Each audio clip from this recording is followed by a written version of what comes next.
Hello everyone, welcome hour education channel we learn together. ಈ ವಿಡಿಯೋದಲ್ಲಿ ನಾವು ಸಮಾಜ ವಿಜ್ಞಾನದ ಪ್ರಮುಖ 60 ಬಹು ಆಯ್ಕೆಯ ಪ್ರಶ್ನೋತ್ತರಗಳನ್ನು ನೋಡ್ತಾ ಹೋಗೋಣ. ಈ ಪ್ರಶ್ನೆಗಳು ನೆಕ್ಸ್ಟ್ ಇನ್ನೇನು ಒಂದು ವಾರದಲ್ಲಿ ಇರುವಂತಹ TET ಎಕ್ಸಾಮ್ಗಳಿಗೆ ಬಹಳ ಉಪಯುಕ್ತ ಆಗುವಂತಹ ಒಂದಿಷ್ಟು ಪ್ರಶ್ನೆಗಳನ್ನು ಒಳಗೊಂಡಿದೆ. ಈಗ ರೀಸೆಂಟಾಗಿ ಇರುವಂಥ ಪರಿಷ್ಕೃತ ಪುಸ್ತಕದಿಂದ ಆರಿಸಿದಂತಹ ಪ್ರಮುಖ 60 ಪ್ರಶ್ನೆಗಳನ್ನು ಈ ವಿಡಿಯೋದಲ್ಲಿ ತೋರಿಸ್ತಾ ಇರುವಂಥದ್ದು. ಈಗಾಗಲೇ TETಗಾಗಿ ನಿಮ್ಮ ಸ್ಟಡೀಸ್ಗಳೆಲ್ಲ ಆಲ್ಮೋಸ್ಟ್ ಕಂಪ್ಲೀಟ್ ಆಗಿರ್ತವೆ. ಅವುಗಳಿಂದ ಸ್ಟಡಿಗಳು ಕಂಪ್ಲೀಟ್ ಆಗಿರೋ ಕಾರಣಕ್ಕಾಗಿ ಈ MCQಗಳನ್ನು ನಾವು ಬಿಡಿಸ್ತಾ ಹೋದರೆ ಈ 60ರಲ್ಲಿ ಒಂದು 50+ ಸ್ಕೋರ್ಗಳಾದರೂ ನಿಮ್ಮ ಆಗಿದ್ವು ಅಂದರೆ ನೀವು ಈಸಿಯಾಗಿ TETಯನ್ನು ಕ್ರಾಸ್ ಮಾಡ್ಬೋದು. ಕನ್ನಡ ಮತ್ತು ಇಂಗ್ಲೀಷ್, ಸೈಕಾಲಜಿಯಲ್ಲೂ ಸಹ ಅಷ್ಟೇ ಸ್ಟಡಿ ಇರುತ್ತೆ. ಅದರಲ್ಲೂ ಸಹ ಈಸಿಯಾಗಿ ಕವರ್ ಮಾಡಿ ನೀವು 120+ ಸ್ಕೋರನ್ನು ಈಸಿಯಾಗಿ ಗೇನನ್ನು ಮಾಡಲಿಕ್ಕೆ ಸಾಧ್ಯ ಆಗುತ್ತೆ. ಆ ಕಾರಣಕ್ಕಾಗಿ ಈ TET MCQ ಸೀರೀಸ್ಗಳನ್ನ ಹಾಕ್ತಾ ಇರುವಂಥದ್ದು. ನಿಮ್ಮ ಸ್ಟಡಿ ಯಾವ ಲೆವೆಲ್ ಇದೆ, ಇನ್ನೆಷ್ಟು ಹಾರ್ಡಾಗಿ ಸ್ಟಡಿಯನ್ನು ಮಾಡಬೇಕು ಅನ್ನೋಂಥದ್ದೆಲ್ಲವೂ ಸಹ ಇದರಿಂದ ಅರ್ಥ ಆಗುತ್ತೆ. ವಿಡಿಯೋವನ್ನು ಸ್ಟಾರ್ಟ್ ಮಾಡ್ತಾ ಹೋಗೋಣ.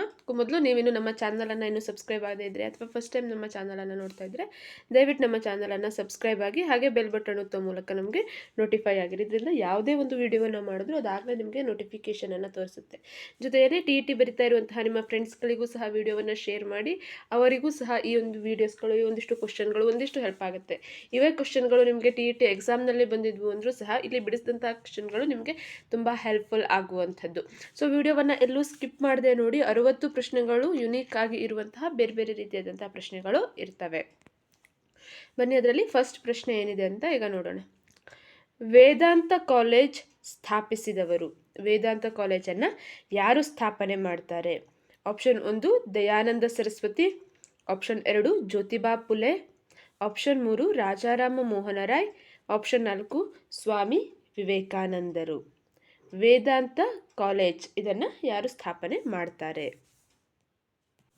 ಸರಿಯಾದ ಉತ್ತರ ಇದಕ್ಕೆ ರಾಜಾರಾಮ್ ಮೋಹನ ರಾಯ್. ಆಪ್ಷನ್ 3 ರಾಜಾರಾಮ್ ಮೋಹನ್ ರಾಯ್ ಅವರು ವೇದಾಂತ ಕಾಲೇಜನ್ನು ಸ್ಥಾಪನೆ ಮಾಡ್ತಾರೆ. ಇವ್ರಿಗೆ ಇದಕ್ಕೆ ರಿಲೇಟೆಡ್ ಆಗಿ ಒಂದಿಷ್ಟು ಹಿಂಟ್ಸ್ ಪಾಯಿಂಟ್ಸ್ಗಳು ಅಂತ ನೋಡ್ತಾ ಹೋದರೆ, ಇವರನ್ನು ಭಾರತದ ಪುನರುಜ್ಜೀವನದ ಪಿತಾಮಹ ಅಂತ ಹೇಳಿ ಕರೀತಾರೆ. ಭಾರತದ ಪುನರುಜ್ಜೀವನದ ಪಿತಾಮಹ. ಬ್ರಹ್ಮ ಸಮಾಜವನ್ನು ಸ್ಥಾಪನೆ ಮಾಡ್ತಾರೆ. ಸಂವಾದ ಕೌಮುದಿ ಅನ್ನುವಂತಹ ಪತ್ರಿಕೆಯನ್ನು ಇವರು ಪ್ರಾರಂಭವನ್ನು ಮಾಡ್ತಾರೆ. ಸತಿ ಪದ್ಧತಿಯ ವಿರುದ್ಧ ಹೋರಾಟವನ್ನು ಇವರು ಮಾಡ್ತಾರೆ. ಸತಿ ಪದ್ಧತಿ ನಿಷೇಧಕ್ಕೂ ಸಹ ಇವರು ಕಾರಣರಾಗ್ತಾರೆ. ಇನ್ನು ದಯಾನಂದ ಸರಸ್ವತಿ ಆರ್ಯ ಸಮಾಜವನ್ನು ಸ್ಥಾಪನೆಯನ್ನು ಮಾಡಿದಂಥವರು.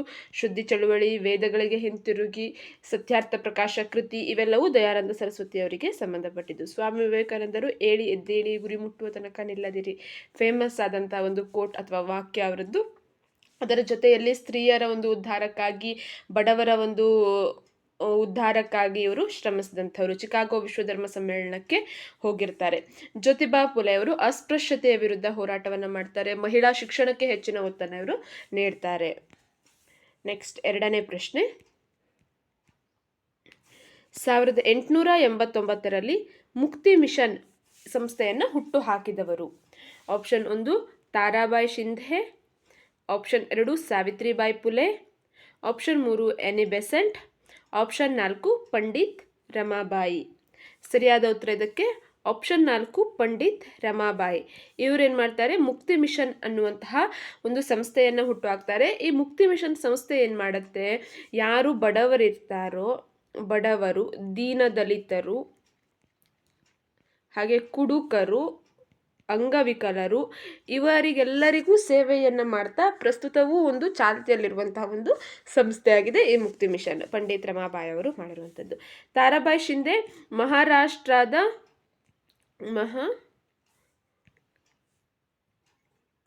ಮಹಾರಾಷ್ಟ್ರದ ಪ್ರಮುಖ ಅಥವಾ ಮೊದಲ ಮಹಿಳಾ ಹೋರಾಟಗಾರ್ತಿ.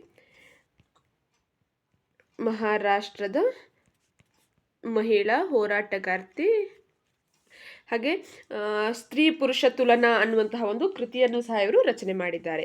ಸಾವಿತ್ರಿಬಾಯಿ ಪುಲೆ ಜ್ಯೋತಿಬಾಯಿ ಪುಲೆ ಅವರೊಂದಿಗೆ ಸೇರಿಕೊಂಡು, ಅವರ ಪತ್ನಿಯಾಗಿರ್ತಾರೆ, ಅವರೊಂದಿಗೆ ಸೇರಿಕೊಂಡು ಈ ಅಸ್ಪೃಶ್ಯತೆ, ಮಹಿಳಾ ಶಿಕ್ಷಣಕ್ಕೆ ಹೆಚ್ಚಿನ ಒತ್ತನ್ನು ನೀಡ್ತಾರೆ. ಎನಿ ಬೆಸೆಂಟ್ ಇವರು ಬ್ರಹ್ಮವಿದ್ಯಾ ಸಮಾಜ ಅಥವಾ ಥಿಯೋಸಾಫಿಕಲ್ ಸೊಸೈಟಿ ಅನ್ನುವಂಥದ್ದರ ಭಾರತದ ಒಂದು ಮುಖ್ಯಸ್ಥರಾಗಿರುತ್ತಾರೆ. ಭಾರತದಲ್ಲಿ ಇರುವಂತಹ ಕೇಂದ್ರದ ಮುಖ್ಯಸ್ಥರಾಗಿರ್ತಾರೆ. ಹೋಮ್ ರೂಲ್ ಚಳುವಳಿಯನ್ನು ಪ್ರಾರಂಭವನ್ನು ಮಾಡ್ತಾರೆ. ಹಾಗೆ ಅದರ ಜೊತೆಗೆ ಶ್ವೇತ ಸರಸ್ವತಿ ಅನ್ನುವಂತಹ ಬಿರುದು ಸಹ ಇವರಿಗಿರುತ್ತೆ. ಕಾರಣ ಏನಂದರೆ ಭಗವದ್ಗೀತೆಯನ್ನು ಇಂಗ್ಲೀಷ್ಗೆ ಭಾಷಾಂತರವನ್ನು ಮಾಡ್ತಾರೆ. ಅದರ ಜೊತೆಯಲ್ಲಿ ಕಾಂಗ್ರೆಸ್ನ ಮೊದಲ ಮಹಿಳಾ ಅಧ್ಯಕ್ಷೆಯಾಗಿ ಅನಿ ಬೆಸೆಂಟ್ ಅವರು ಇರ್ತಾರೆ. ಇದಿಷ್ಟು ಈ 4 ಆಪ್ಷನ್ಗಳಿಗೆ ರಿಲೇಟೆಡ್ ಆಗಿರುವಂಥದ್ದು. ನೆಕ್ಸ್ಟ್ 3ನೇ ಪ್ರಶ್ನೆ,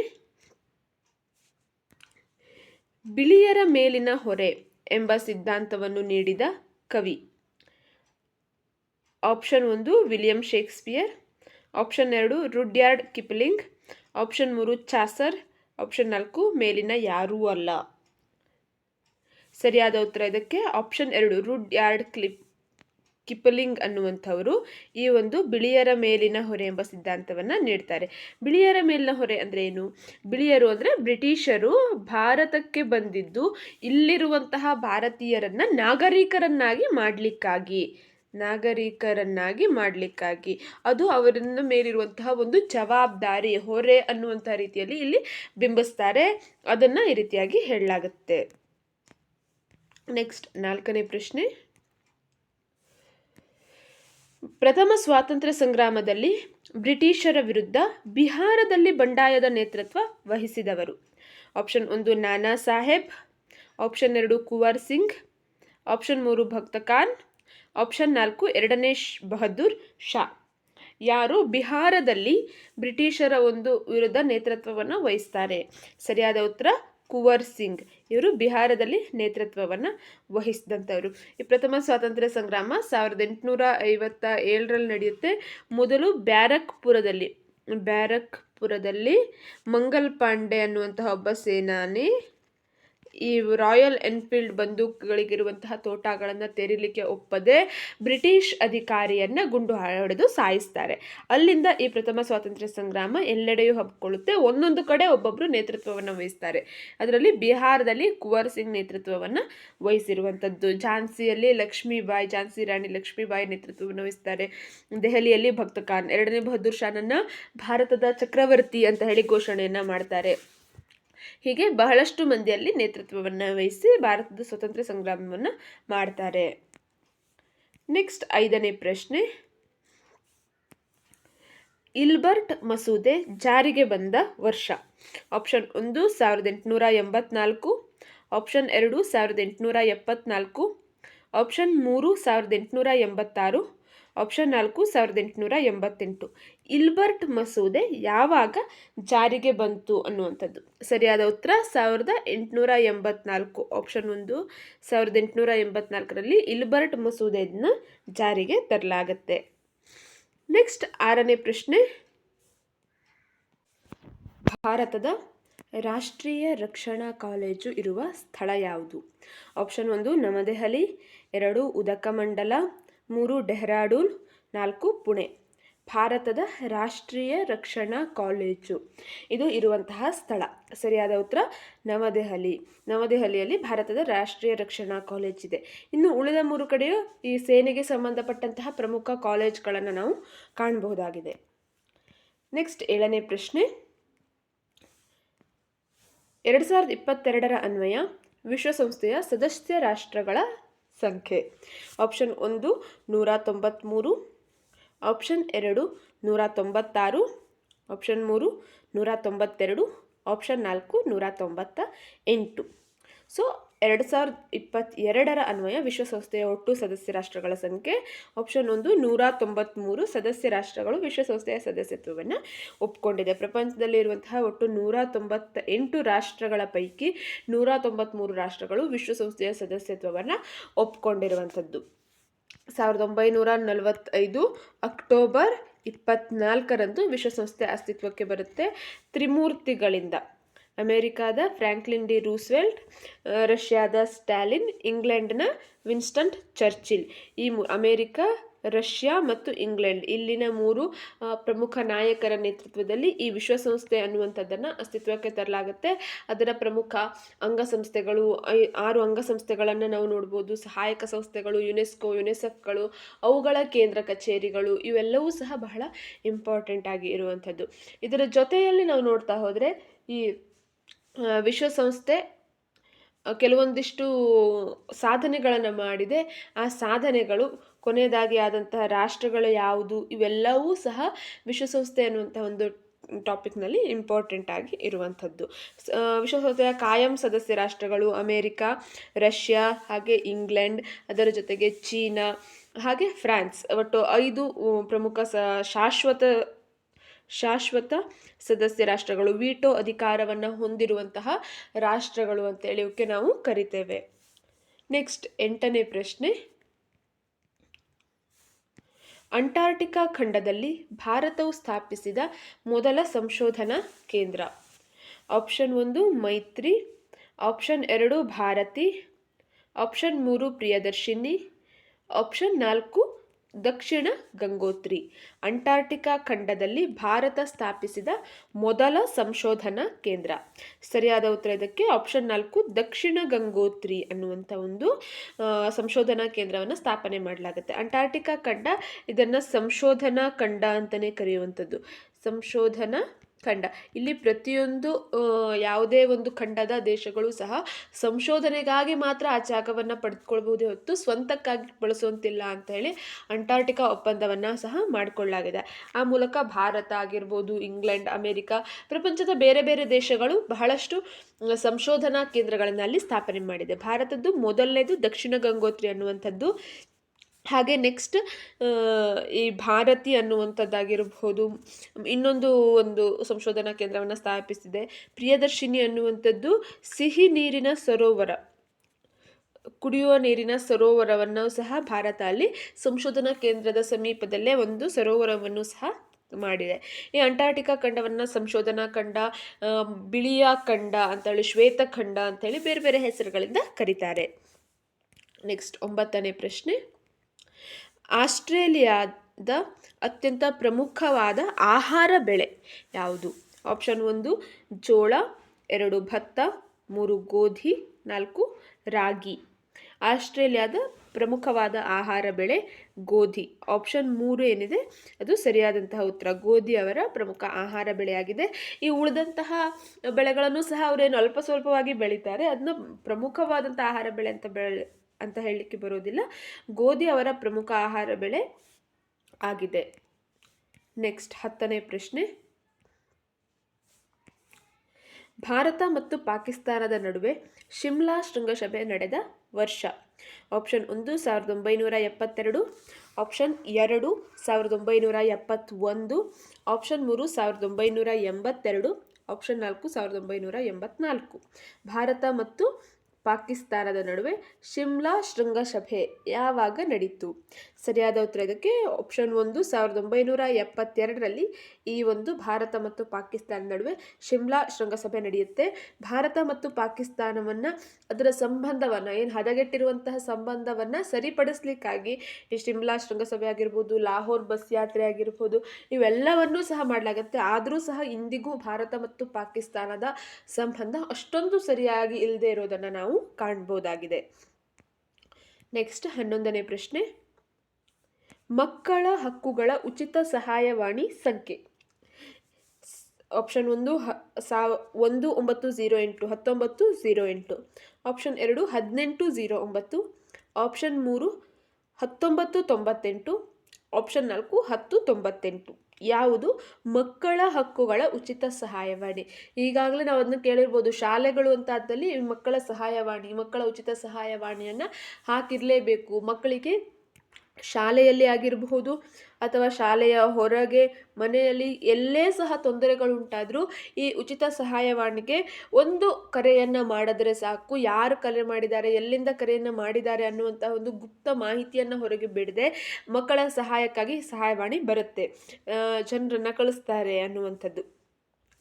ಈ ಸಹಾಯವಾಣಿಯ ಸಂಖ್ಯೆ ಆಪ್ಷನ್ 4 1098. ಪ್ರತಿ ಶಾಲೆಯಲ್ಲೂ ಸಹ ಇದನ್ನು ಹಾಕಿರ್ತಾರೆ, 1098 ಮಕ್ಕಳ ಸಹಾಯವಾಣಿ ಅನ್ನುವಂಥದ್ದು. ಹಾಗೆ ಕೆಲವೊಂದಿಷ್ಟು ಸಾರ್ವಜನಿಕ ಪ್ರದೇಶಗಳಲ್ಲಿ, ಹಾಸ್ಪಿಟಲ್ಗಳಲ್ಲಿ ಅಂತಲ್ಲೂ ಸಹ ಇವುಗಳನ್ನು ಹಾಕಿರ್ತಾರೆ. ನೆಕ್ಸ್ಟ್ 12ನೇ ಪ್ರಶ್ನೆ, ಚಂದೇಲ ಮನೆತನದ ಪ್ರಸಿದ್ಧ ಅರಸ. Option 1 Nagabhata, option 2 Dharmapala, option 3 Danga, option 4 Bappa Rawal. ಯಾರು ಚಂದೇಲ ಮನೆತನದ ಪ್ರಸಿದ್ಧ ಅರಸ? ಸರಿಯಾದ ಉತ್ತರ ಡಂಗ ಅನ್ನುವಂಥವನು.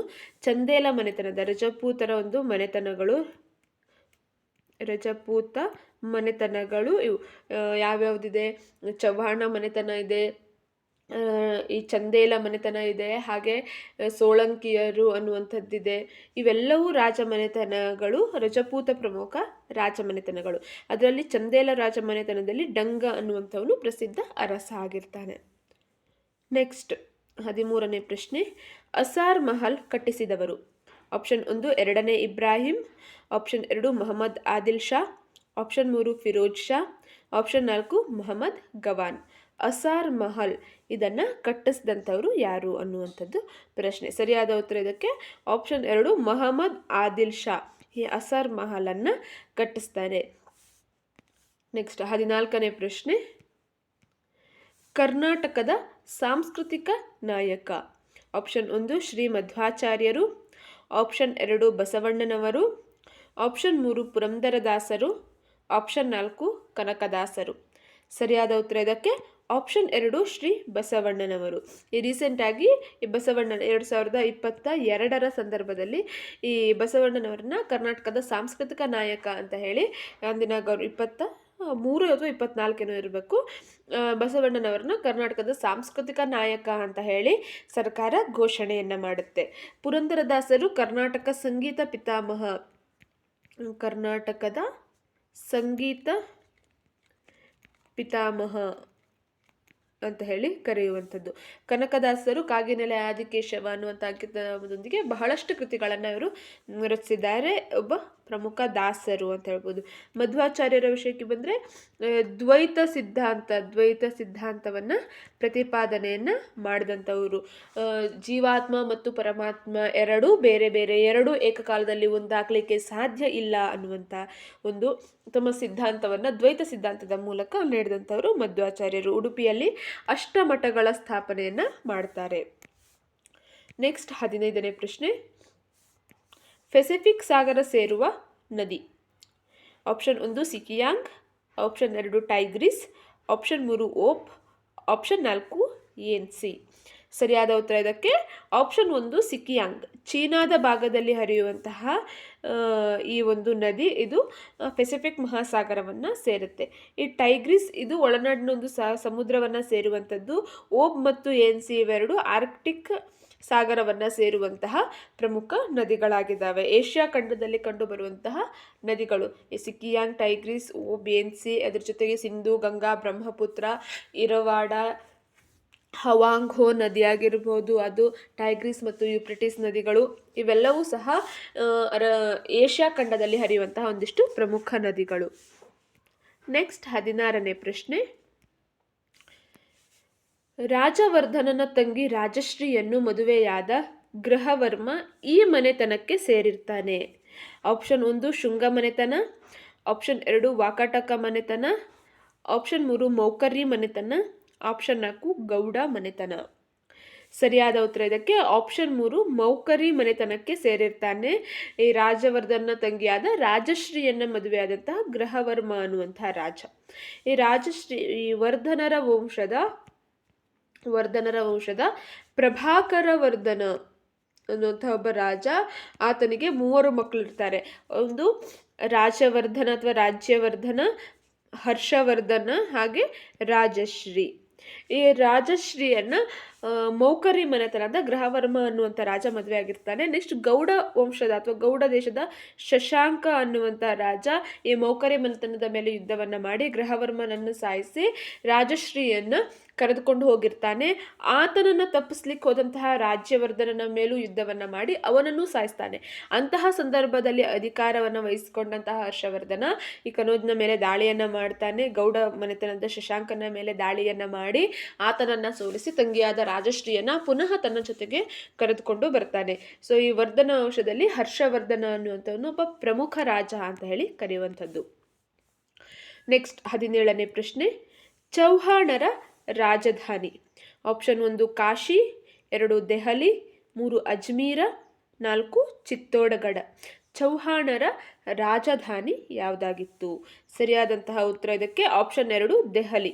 ದೆಹಲಿಯನ್ನು ಅವರು ರಾಜಧಾನಿಯನ್ನಾಗಿ ಮಾಡಿಕೊಂಡಿದ್ರು. ಅದರಲ್ಲೂ ಪೃಥ್ವಿರಾಜ ಚೌಹಾಣ್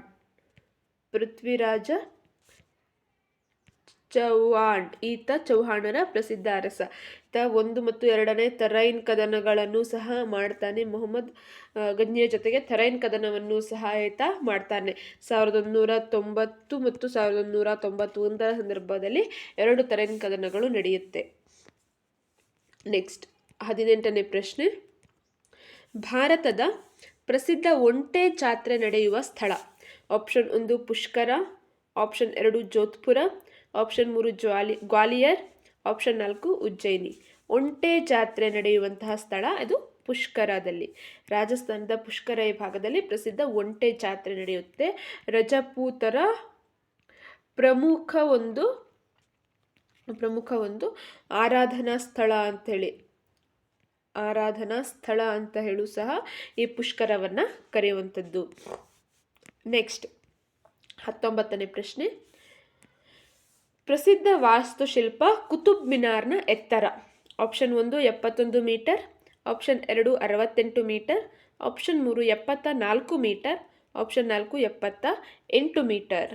ಸರಿಯಾದ ಉತ್ತರ ಇದಕ್ಕೆ ಆಪ್ಷನ್ 1 74 ಮೀಟರ್ ಅಷ್ಟು ಎತ್ತರವನ್ನು ಹೊಂದಿದೆ. 5 ಅಂತಸ್ತುಗಳನ್ನು ನಾವು ಇದರಲ್ಲಿ ಕಾಣಬಹುದಾಗಿದೆ.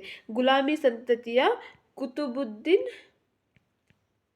ಕುತುಬುದ್ದೀನ್ ಐಬಕ್ ಇದನ್ನು ಪ್ರಾರಂಭ ಮಾಡ್ತಾರೆ ಕುತುಬ್ ಮಿನಾರನ್ನು ಕಟ್ಟಿಸ್ಲಿಕ್ಕೆ.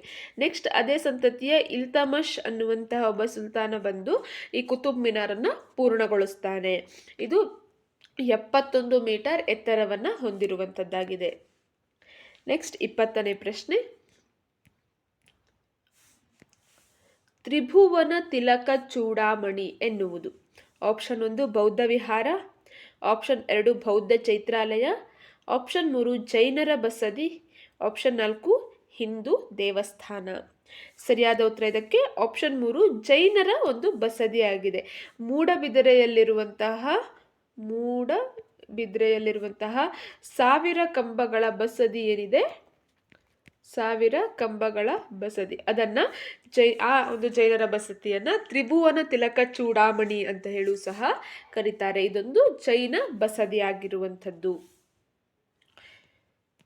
ನೆಕ್ಸ್ಟ್ ಪ್ರಶ್ನೆ 21ನೇ ಪ್ರಶ್ನೆ, ಅಂತಾರಾಷ್ಟ್ರೀಯ ಮಹಿಳಾ ವರ್ಷಾಚರಣೆ ಪ್ರಾರಂಭವಾದ ವರ್ಷ.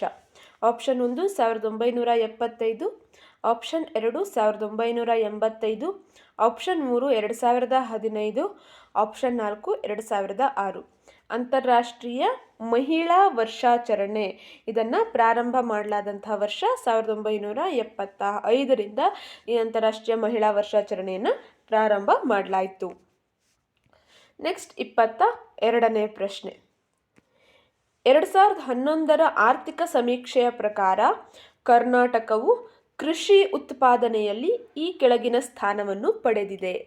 ಆಪ್ಷನ್ 1 6ನೇ ಸ್ಥಾನ, ಆಪ್ಷನ್ 2 8ನೇ ಸ್ಥಾನ, ಆಪ್ಷನ್ 3 4ನೇ ಸ್ಥಾನ, ಆಪ್ಷನ್ 4 5ನೇ ಸ್ಥಾನ.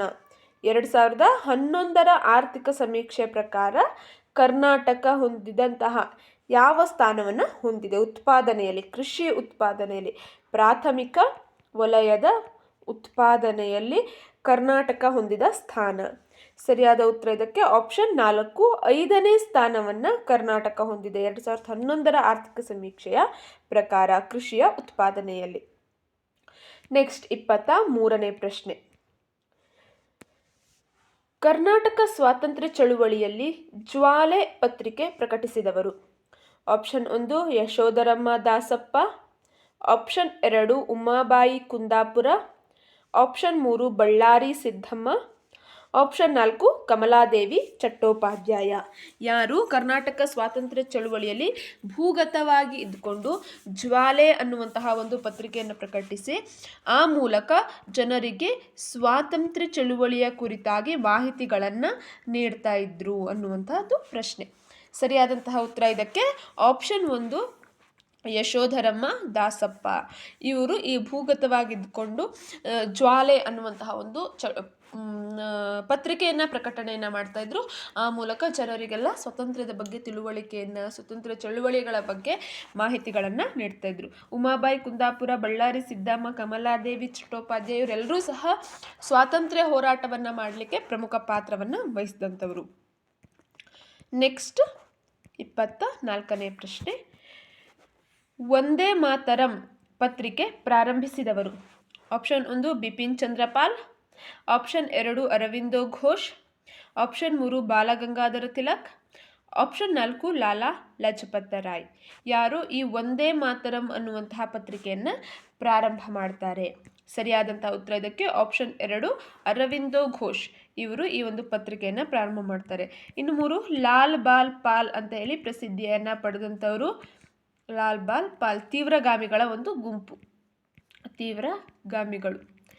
ಲಾಲಾ ಲಜಪತ್ ರಾಯ್, ಬಾಲಗಂಗಾಧರ್ ತಿಲಕ್, ಬಿಪಿನ್ ಚಂದ್ರಪಾಲ್ ಪ್ರಮುಖ 3 ತೀವ್ರಗಾಮಿಗಳು. ಅರವಿಂದೋ ಘೋಷ್ ಕೂಡ ಒಬ್ಬ ತೀವ್ರಗಾಮಿಗಳ ಗುಂಪಿಗೆ ಸೇರಿದಂತಹ ಒಬ್ಬರು ನಾಯಕರೇ ಆಗಿರ್ತಾರೆ. ಈ ತೀವ್ರಗಾಮಿಗಳ ಉದ್ದೇಶವೇ ಆಗಿರುತ್ತೆ ಬ್ರಿಟಿಷ್ ಆಡಳಿತಕ್ಕೆ ಅಡಚಣೆಯನ್ನು ಕೊಡುವುದರ ಮೂಲಕ ನಾವು ಸ್ವಾತಂತ್ರ್ಯವನ್ನು ಪಡೆದುಕೊಳ್ಬೇಕು ಅನ್ನುವಂಥದ್ದು.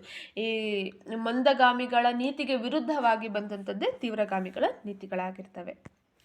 ನೆಕ್ಸ್ಟ್ 25ನೇ ಪ್ರಶ್ನೆ. ಕನ್ನಡದ ಮೊದಲ ರಾಷ್ಟ್ರೀಯ ಕವಿ ಯಾರು ಅನ್ನುವಂಥದ್ದು. Option 1 Kuvempu, option 2 Da Ra Bendre, option 3 Manjeshwar Govinda Pai, option 4 Shivaram Karanth. ಇಲ್ಲಿ ಈ ಪ್ರಶ್ನೆಯನ್ನು ನೋಡಿದ ಕೂಡಲೇ ಎಲ್ಲರೂ ಏನಂತಾರೆ ಕುವೆಂಪು ಕುವೆಂಪು ಅನ್ನುವಂಥದ್ದೇ ಹೆಚ್ಚಾಗಿ ಉತ್ತರ ಬರುತ್ತೆ. ಬಟ್ ಸರಿಯಾದಂತಹ ಉತ್ತರ ಆಪ್ಷನ್ 3 ಮಂಜೇಶ್ವರ ಗೋವಿಂದ ಪೈ. ಎಂ ಗೋವಿಂದ ಪೈ ಅನ್ನುವಂಥವರು ಕನ್ನಡದ ಮೊದಲ ರಾಷ್ಟ್ರೀಯ ಕವಿ. ನೆಕ್ಸ್ಟ್ ಕುವೆಂಪು ಅವರು ಕನ್ನಡದ ರಾಷ್ಟ್ರಕವಿಗಳು ಅಂತ ಹೇಳಿ ನಾವು ಕರೆಯುವಂಥದ್ದು. ನೆಕ್ಸ್ಟ್ 26ನೇ ಪ್ರಶ್ನೆ. ಸ್ತ್ರೀಯರ ಉದ್ಧಾರ ನಮ್ಮ ರಾಷ್ಟ್ರದ ಉದ್ಧಾರ ಎಂದವರು. ಆಪ್ಷನ್ 1 ಮಹಾತ್ಮ ಗಾಂಧೀಜಿ, ಆಪ್ಷನ್ 2 ಸ್ವಾಮಿ ವಿವೇಕಾನಂದರು, ಆಪ್ಷನ್ 3 ಲಾಲ್ ಬಹದ್ದೂರ್ ಶಾಸ್ತ್ರಿ, ಆಪ್ಷನ್ 4 ಸರ್ದಾರ್ ವಲ್ಲಭಾಯ್ ಪಟೇಲ್. ಸ್ತ್ರೀಯರ ಉದ್ಧಾರ ಆದರೆ ರಾಷ್ಟ್ರದ ಉದ್ಧಾರ ಆಗುತ್ತೆ ಅನ್ನುವಂತಹ ಒಂದು ಹೇಳಿಕೆಯನ್ನು ನೀಡಿದಂಥವರು ಯಾರು? ಸರಿಯಾದಂತಹ ಉತ್ತರ ಇದಕ್ಕೆ ಆಪ್ಷನ್ 2 ಸ್ವಾಮಿ ವಿವೇಕಾನಂದರು.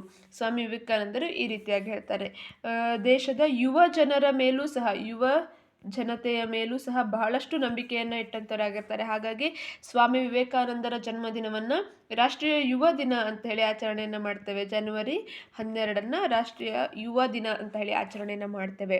ಕಾರಣ ಸ್ವಾಮಿ ವಿವೇಕಾನಂದರು ಯುವ ಜನತೆಯ ಮೇಲೆ, ಒಂದು ದೇಶದ ಅಭಿವೃದ್ಧಿ ಆಗಬೇಕು ಅಂದರೆ ಅದು ಆ ದೇಶದಲ್ಲಿರುವಂತಹ ಯುವ ಪೀಳಿಗೆಯಿಂದ ಸಾಧ್ಯ ಅನ್ನುವಂಥದ್ದನ್ನು ಹೆಚ್ಚಾಗಿ ನಂಬಿಕೊಂಡಿರ್ತಾರೆ. ಅದರ ಜೊತೆಯಲ್ಲಿ ಸ್ತ್ರೀಯರ ಉದ್ಧಾರ ಆದರೆ ಆ ದೇಶದ ಉದ್ಧಾರ ಆಗತ್ತೆ ಅನ್ನುವಂಥದ್ದನ್ನು ಸಹ ಅವರು ಹೇಳಿರುವಂಥದ್ದು. ನೆಕ್ಸ್ಟ್ 27ನೇ ಪ್ರಶ್ನೆ. ಓಸಿಯಾನಾದಲ್ಲಿ ಅತಿ ಪ್ರಮುಖವಾದ ದೇಶ. Option 1 Philippine, option 2 New Zealand, option 3 Indonesia, option 4 Australia. ಈ ಪೆಸಿಫಿಕ್ ಸಾಗರದಲ್ಲಿ ಕಂಡುಬರುವಂತಹ ಒಂದಿಷ್ಟು ದ್ವೀಪ ಸಮೂಹಗಳ ಗುಂಪನ್ನು ಸೇರಿ ಓಸಿಯಾನಾ ಅಂತ ಹೇಳಿ ಕರಿತೇವೆ. ಸುಮಾರು ಬಹಳಷ್ಟು 1000ದಷ್ಟು ದ್ವೀಪಗಳು ಬಹುಶಃ ಅಲ್ಲಿ ಇರುವಂಥದ್ದು. ಅವೆಲ್ಲವನ್ನ ಸೇರಿಸಿ ಓಸಿಯಾನಾ ಅಂತ ಹೇಳಿ ಕರೆಯುವಂಥದ್ದು.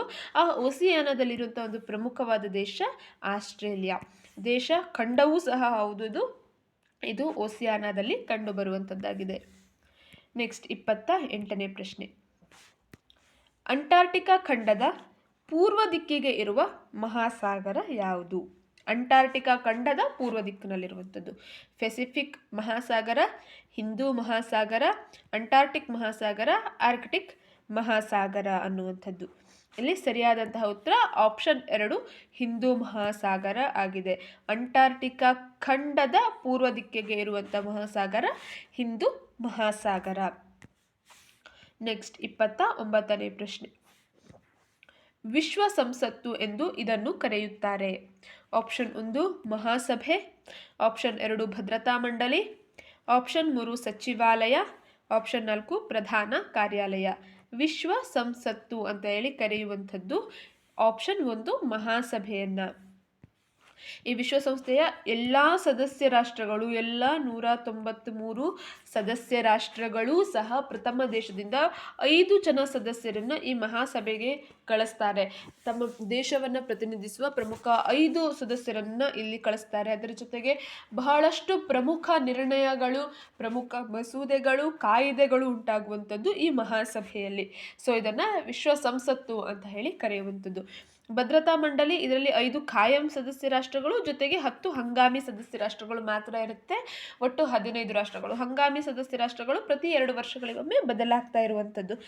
ಪ್ರಪಂಚದ ಬೇರೆ ಬೇರೆ ಪ್ರದೇಶಗಳನ್ನ ಪ್ರತಿನಿಧಿಸುವ ಸದಸ್ಯರು ಇದರಲ್ಲಿರ್ತಾರೆ. 5 ಖಾಯಂ ಸದಸ್ಯ ರಾಷ್ಟ್ರಗಳು ಯಾವಾಗಲೂ ಇರುವಂತಹ ರಾಷ್ಟ್ರಗಳು, ಸ್ಪೆಷಲಿ ವೀಟೋ ಅಧಿಕಾರವನ್ನು ಹೊಂದಿರುವಂತಹ ರಾಷ್ಟ್ರಗಳಾಗಿದ್ದಾವೆ. ನೆಕ್ಸ್ಟ್ 30ನೇ ಪ್ರಶ್ನೆ. ಶಿಸ್ತು ಮತ್ತು ಒಗ್ಗಟ್ಟು ಇದರ ಧ್ಯೇಯವಾಕ್ಯವಾಗಿದೆ. Option 1 NCC, option 2 red cross, option 3 ಗೃಹ ರಕ್ಷಕ ದಳ, ಆಪ್ಷನ್ 4 BSF. ಶಿಸ್ತು ಮತ್ತು ಒಗ್ಗಟ್ಟು ಇದು ಯಾವುದರ ಧ್ಯೇಯ ಅನ್ನುವಂಥದ್ದು. ಸರಿಯಾದ ಉತ್ತರ ಇದಕ್ಕೆ ಆಪ್ಷನ್ 1 NCC. NCCಯ ಒಂದು ಧ್ಯೇಯವಾಕ್ಯ, NCCಯ ಧ್ಯೇಯವಾಕ್ಯ ಆಗಿದೆ. ಇನ್ನು ರೆಡ್ ಕ್ರಾಸ್ದು ಮಾನವೀಯತೆ ಮತ್ತು ವಿಶ್ವ ಭ್ರಾತೃತ್ವ ಅನ್ನುವಂಥದ್ದು, ಭ್ರಾತೃತ್ವ ಮತ್ತು ಮಾನವೀಯತೆ ಅನ್ನುವಂಥದ್ದಾಗಿದೆ. BSFದು ಸಾಯುವವರೆಗೆ ಕರ್ತವ್ಯ ಅನ್ನುವಂಥದ್ದು. BSF ಅಂದರೆ ಬಾರ್ಡರ್ ಸೆಕ್ಯೂರಿಟಿ ಫೋರ್ಸ್, ಗಡಿ ಭದ್ರತಾ ದಳ ಅಂತ ಹೇಳಿ ಕರಿತೇವೆ. ಅದರ ಒಂದು ಧ್ಯೇಯವಾಕ್ಯ ಇದೆ. ಇವು ಪೂರಕ ರಕ್ಷಣಾ ವ್ಯವಸ್ಥೆಗಳು, ಭಾರತೀಯ ಸೇನೆಗೆ ಪೂರಕವಾಗಿರುವಂತಹ ರಕ್ಷಣಾ ಸೇನಾ ವ್ಯವಸ್ಥೆಗಳು ಆಗಿದ್ದಾವೆ. ನೆಕ್ಸ್ಟ್ 31ನೇ ಪ್ರಶ್ನೆ. ಕೌಟಿಲ್ಯನ ಅರ್ಥಶಾಸ್ತ್ರ ಕೃತಿಯನ್ನು ಮೊದಲು ಸಂಶೋಧಿಸಿದವರು. Option 1 S Ramaswamy, option 2 R Shamashastri, option 3 Shankara Sharma, option 4 Bhattacharya. Kautilya ರಚಿಸಿದಂತಹ ಕೃತಿ ಅರ್ಥಶಾಸ್ತ್ರ. ಇದರ ಒಂದು ಹಸ್ತಪ್ರತಿಯನ್ನು ಮೊದಲು ಪತ್ತೆ ಮಾಡಿದಂಥವರು ಆಪ್ಷನ್ 2 R ಶ್ಯಾಮಶಾಸ್ತ್ರಿ ಅವರು. ಮೈಸೂರಿನ ಓರಿಯೆಂಟಲ್ ಒಂದು ವಸ್ತು ಸಂಗ್ರಹಾಲಯದಲ್ಲಿ, ಮೈಸೂರಿನ ಓರಿಯೆಂಟಲ್ ವಸ್ತು ಸಂಗ್ರಹದಲ್ಲಿ ಈ ಹಸ್ತಪ್ರತಿಯನ್ನು ಪತ್ತೆ ಮಾಡ್ತಾರೆ. ಕೌಟಿಲ್ಯನ ಅರ್ಥಶಾಸ್ತ್ರ. ಕೌಟಿಲ್ಯನಿಗೆ ವಿಷ್ಣುಗುಪ್ತ ಅನ್ನುವಂತಹ ಹೆಸರಿತ್ತು, ಹಾಗೆ ಚಾಣಕ್ಯ ಅನ್ನುವಂಥದ್ದು ಸಹ ಇನ್ನೊಂದು ಹೆಸರಿತ್ತು. ಒಬ್ಬ ರಾಜನಾದವನು ತನ್ನ ಆಡಳಿತವನ್ನು ಹೇಗೆ ನಡೆಸಬೇಕು, ರಾಜ್ಯಾಡಳಿತ ನೀತಿ ಕ್ರಮಗಳನ್ನು ಈ ಅರ್ಥಶಾಸ್ತ್ರ ಅನ್ನುವಂತಹ ಕೃತಿ ಒಳಗೊಂಡಿರುವಂಥದ್ದು. ನೆಕ್ಸ್ಟ್ 32ನೇ ಪ್ರಶ್ನೆ. ಅಶೋಕನ ಶಾಸನಗಳನ್ನು ಮೊಟ್ಟ ಮೊದಲ ಬಾರಿಗೆ ಓದಿದ ಬ್ರಿಟಿಷ್ ಅಧಿಕಾರಿ. Option 1 Charles Baden, option 2 Lord Canning, option 3 James Prinsep, option 4 William Jones. ಅಶೋಕನ ಶಾಸನಗಳನ್ನು ಮೊದಲ ಬಾರಿಗೆ ಓದಿದಂತಹ ಒಬ್ಬ ಬ್ರಿಟಿಷ್ ಅಧಿಕಾರಿ ಜೇಮ್ಸ್ ಪ್ರಿನ್ಸೆಪ್ ಆಗಿರ್ತಾನೆ. ಈತ ಅಶೋಕನ ಶಾಸನಗಳನ್ನು ಓದ್ತಾನೆ. ಹಾಗೆ ಚಾರ್ಲ್ಸ್ ಬೇಡನ್ ಅಂತ ಬಂದರೆ ಅಶೋಕನ ಮಸ್ಕಿ ಶಾಸನವನ್ನು ಓದಿದವನು ಚಾರ್ಲ್ಸ್ ಬೇಡನ್. ಮಸ್ಕಿ ಶಾಸನ ಅಶೋಕನ ಒಂದು ಪ್ರಮುಖ ಶಾಸನ. ಕಾರಣ ಏನಂದರೆ ಅದಕ್ಕೂ ಮೊದಲು ಸಿಕ್ಕಿದಂತಹ ಎಲ್ಲ ಶಾಸನಗಳಲ್ಲೂ ದೇವನಾಂಪಿಯ ಪ್ರಿಯದರ್ಶಿ ಅನ್ನುವಂತಹ ಬಿರುದುಗಳು ಮಾತ್ರ ಇತ್ತು. ಆ ಬಿರುದು ಯಾವ ರಾಜನಿಗೆ ಸಲ್ತಿತ್ತು ಅನ್ನುವಂಥದ್ದನ್ನು ಕಂಡುಹಿಡಲಿಕ್ಕೆ ಒಂದು ಸ್ವಲ್ಪ ಕಷ್ಟಪಡ್ತಾ ಇದ್ರು. ಆದರೆ ಚಾರ್ಲ್ಸ್ ಬೇಡನ್ ಮಸ್ಕಿ ಶಾಸನವನ್ನು ಓದಿದಾಗ ದೇವನಾಂಪಿಯ ಪ್ರಿಯದರ್ಶಿ ಅಶೋಕ ಸಹ ಅನ್ನುವಂತಹ ಒಂದು ಬಿರುದಿರುವಂಥದ್ದು ಕಾಣಿತು. ಆಗ ಅಲ್ಲಿರುವಂತಹ ಎಲ್ಲ ಗೊಂದಲಿಗೂ ತಲೆಬಿತ್ತು. ದೇವನಾಂಪ್ರಿಯ ಪ್ರಿಯದರ್ಶಿ ಅಂದರೆ ಅದು ಅಶೋಕನಿಗೆ ಇದ್ದಂತಹ ಬಿರುದು ಅನ್ನುವಂಥದ್ದು. ಸೊ ಈ ಚಾರ್ಲ್ಸ್ ಬೇಡನ್ ಓದಂತಹ ಮಸ್ಕಿ ಶಾಸನವೂ ಸಹ ಇಂಪಾರ್ಟೆಂಟ್ ಇರುವಂಥದ್ದು. ಜೇಮ್ಸ್ ಪ್ರಿನ್ಸೆಪ್ ಅಶೋಕನ ಎಲ್ಲ ಶಾಸನಗಳನ್ನು ಮೊದಲು ಓದಿದವನು. ಒಂದು ಶಾಸನವನ್ನು ಮೊದಲು ಓದಿದ್ದು ಜೇಮ್ಸ್ ಪ್ರಿನ್ಸೆಪ್. ನೆಕ್ಸ್ಟ್ 33ನೇ ಪ್ರಶ್ನೆ. ಕನಿಷ್ಕನ ಅವಧಿಯಲ್ಲಿ ನಡೆದ 4ನೇ ಬೌದ್ಧ ಸಮ್ಮೇಳನದ ಅಧ್ಯಕ್ಷತೆ ವಹಿಸಿದ್ದವರು. Option 1 Nagarjuna, option 2 Vasubandhu, option 3 Vishwamitra, option 4 Vasumitra. ಕನಿಷ್ಕನ ಅವಧಿಯಲ್ಲಿ ನಡೆದಂತಹ 4ನೇ ಬೌದ್ಧ ಸಮ್ಮೇಳನ. ಕಾಶ್ಮೀರ ಅಥವಾ ಕುಂಡಲವನ ಎನ್ನುವಂತಹ ಒಂದು ಪ್ರದೇಶದಲ್ಲಿ ಈ 4ನೇ ಬೌದ್ಧ ಸಮ್ಮೇಳನವನ್ನು ಕನಿಷ್ಕ ನಡೆಸ್ತಾನೆ. ಅದರ ಅಧ್ಯಕ್ಷತೆಯನ್ನು ವಹಿಸಿದ್ದು ವಸುಮಿತ್ರ ಅನ್ನುವಂತಹ ಒಬ್ಬ ಬೌದ್ಧ ವಿದ್ವಾಂಸನಾದಂಥವನು ಇದನ್ನು ನಡೆಸ್ತಾನೆ. ಹಾಗೆ 3ನೇ ಬೌದ್ಧ ಸಮ್ಮೇಳನವನ್ನು ಅಶೋಕನು ನಡೆಸ್ತಾನೆ ಪಾಟಲಿಪುತ್ರದಲ್ಲಿ ನಡೆಸ್ತಾನೆ. ಹೀಗೆ 5 ಪ್ರಮುಖ ಬೌದ್ಧ ಸಮ್ಮೇಳನಗಳು ನಡೀತವೆ. 5ನೇ ಒಂದು ಬೌದ್ಧ ಸಮ್ಮೇಳನವನ್ನು ಹರ್ಷವರ್ಧನನು ಅದನ್ನು ಮಾಡಿರುವಂಥದ್ದು. ನೆಕ್ಸ್ಟ್ 34ನೇ ಪ್ರಶ್ನೆ. ಕೆಳಗಿನವುಗಳಲ್ಲಿ ತಪ್ಪಾದ ಜೋಡಿಯನ್ನು ಕಂಡುಹಿಡಿಯಿರಿ. ಮೊದಲನೇದು ಶ್ರೀಲಂಕಾ ಮಹೇಂದ್ರ ಮತ್ತು ಸಂಘಮಿತ್ರ. 2 ಮೈಸೂರು ಮಹಾದೇವ. 3 ಬನವಾಸಿ ನಾಗಾರ್ಜುನ. 4 ಮೇಲಿನ ಎಲ್ಲವೂ ಸರಿ. ಇಲ್ಲಿ ಅಶೋಕನು ಬೌದ್ಧ ಧರ್ಮ ಪ್ರಚಾರಕ್ಕಾಗಿ ಧರ್ಮ ಪ್ರಚಾರಕರನ್ನು ಬೇರೆ ಬೇರೆ ಪ್ರದೇಶಗಳಿಗೆ ನೀಡಿದಂತಹ ಅಲ್ಲಿ ಕಳಿಸಿದಂತಹ ಬೌದ್ಧ ಪ್ರಚಾರಕರ ಹೆಸರನ್ನು ನೀಡಲಾಗಿದೆ. ಅವುಗಳಲ್ಲಿ ತಪ್ಪಾಗಿರುವಂಥದ್ದು ಯಾವುದು ಅನ್ನುವಂಥದ್ದನ್ನು ಕೇಳಿದ್ದಾರೆ. ಇದಕ್ಕೆ ಸರಿಯಾದಂತಹ ಉತ್ತರ ಆಪ್ಷನ್ 3 ಬನವಾಸಿ ನಾಗಾರ್ಜುನ ಅನ್ನುವಂಥದ್ದು ತಪ್ಪಾಗಿ ಇರುವಂಥದ್ದು. ಬನವಾಸಿಗೆ ಕಳಿಸಿದ್ದು ನಾಗಾರ್ಜುನ ಅಲ್ಲ, ಬದಲಾಗಿ ರಕ್ಷಿತ ಅನ್ನುವಂತಹ ಒಬ್ಬ ಧರ್ಮ ಪ್ರಚಾರಕರನ್ನ. ಸೊ ಮೇಲಿನ ಎಲ್ಲವೂ ಸರಿಯಾಗಲಿಕ್ಕೆ ಸಾಧ್ಯ ಇಲ್ಲ, ಇದು ಸಹ ಆಗಲ್ಲ. ಶ್ರೀಲಂಕಾಕ್ಕೆ ಮಹೇಂದ್ರ ಮತ್ತು ಸಂಘಮಿತ್ರನನ್ನು ಕಳಿಸಿದ್ದ, ಮೈಸೂರಿಗೆ ಮಹಾದೇವ ಅವರನ್ನು ಕಳಿಸಿರುವಂಥದ್ದು. ನೆಕ್ಸ್ಟ್ 35ನೇ ಪ್ರಶ್ನೆ. ಕೆಳಗಿನ ಹೇಳಿಕೆಗಳಲ್ಲಿ ಸರಿಯಾದ ಹೇಳಿಕೆಯನ್ನು ಆರಿಸಿ ಬರೆಯಿರಿ ಅನ್ನುವಂಥದ್ದು. ಹೇಳಿಕೆಗಳನ್ನು ನೋಡ್ತಾ ಹೋಗೋಣ. 2ನೇ ಚಂದ್ರಗುಪ್ತನ ಆಸ್ಥಾನವನ್ನು ಅಲಂಕರಿಸಿದ್ದ 9 ಮಂದಿ ನವರತ್ನರಲ್ಲಿ ಕಾಳಿದಾಸನು ಒಬ್ಬನು.